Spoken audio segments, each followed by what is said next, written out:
Bluetooth connected. I'm speechless. Our David Aiken is traveling with Prime Minister Trudeau and joins us now with a look at what's ahead on this trip. David? Jackson, the Prime Minister is going to spend the next 2 days in Europe, in Brussels, meeting with world leaders.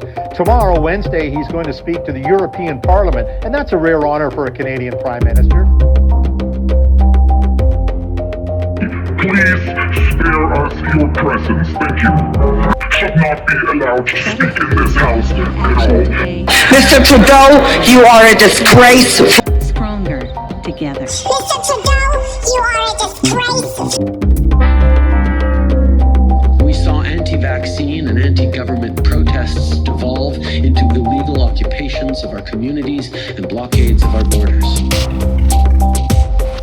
The leaders of those convoys were effective in turning citizens with real anxieties against the system best suited to allay those concerns. A few moments later, It would have been more appropriate for Mr. Trudeau, Prime Minister of Canada, to address this House according to Article 144, an article which was specifically designed to debate violations of human rights, democracy, and the rule of law, which is clearly the case with Mr.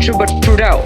Then again, a Prime Minister who openly admires the Chinese basic dictatorship, who tramples on fundamental rights by persecuting and criminalizing his own citizens as terrorists just because they dared to stand up to his perverted concept of democracy, should not be allowed to speak in this House at all. Mr. Trudeau, you are a disgrace for any democracy. Please spare us your presence. Thank you. Should not be allowed to speak in this house at all.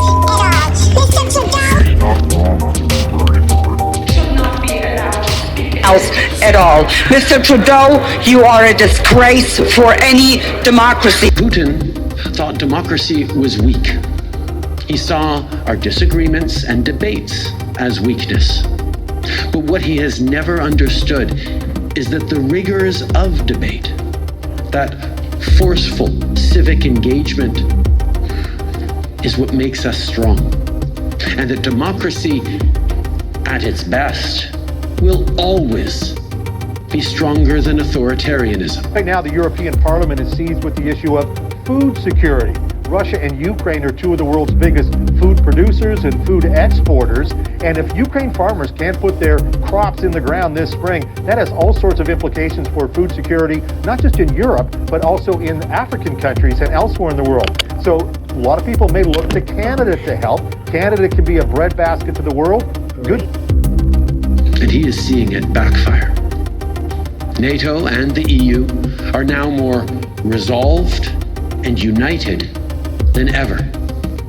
Because all of us in this room who are committed to democracy know in our bones that democracy didn't happen by accident.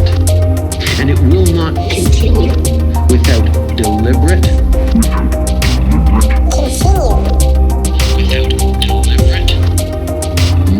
mindful effort. Deliberate intent. Mindful effort. Deliberate intent. Right now, the European Parliament is seized with the issue of food security. Russia and Ukraine are two of the world's biggest food producers and food exporters. And if Ukraine farmers can't put their crops in the ground this spring, that has all sorts of implications for food security, not just in Europe, but also in African countries and elsewhere in the world. So a lot of people may look to Canada to help. Canada can be a breadbasket to the world. Good stuff is sorted out so Canadian farmers can put their crops in the ground. So the PM will talk about that. Then on Thursday, the Prime Minister joins NATO leaders for a NATO Heads of Government Summit. One of the issues there is NATO unity, NATO consensus in the face of Russian aggression. Some NATO countries want to move a little quicker. Poland, for example, would like to put peacekeeping troops into Ukraine. Lithuania would like to enforce a no-fly zone. Canada and other NATO leaders aren't there yet, but they will be talking about that.